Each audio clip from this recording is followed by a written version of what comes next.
आणि एक मोठी बातमी आहे, नाशिकच्या मातोरी मुंगसरा परिसरात रिंग रोड मोजणीवरून तणाव निर्माण झालाय। 4 मे रोजी हायकोर्टात सुनावणी सुरू असताना आधीच मोजणी राबवल्यानं तणाव झालेला आहे।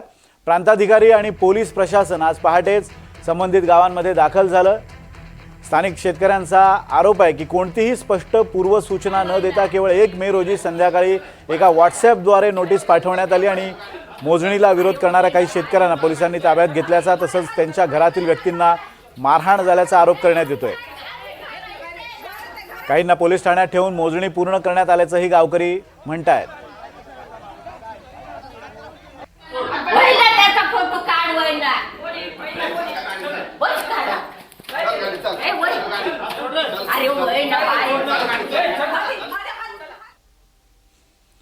याच संदर्भात बोलण्यासाठी आपले प्रतिनिधी राहुल वाघ आपल्या सोबत आहेत। राहुल, हा सगळा प्रकार नेमका काय आहे आणि या रिंग रोडला नेमका काय विरोध आहे, का तणाव निर्माण झालाय?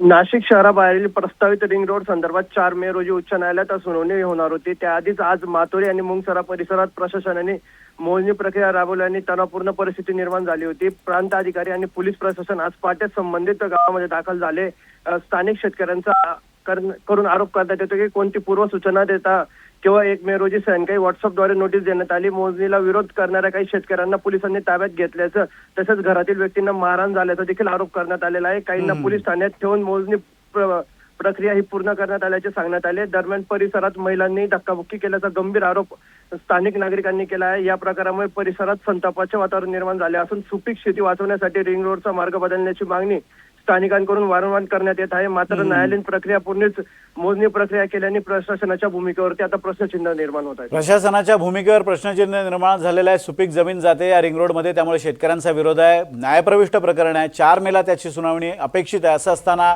आधीच मोजणी का केली जाते असा आरोप गावकऱ्यांनी केला आहे।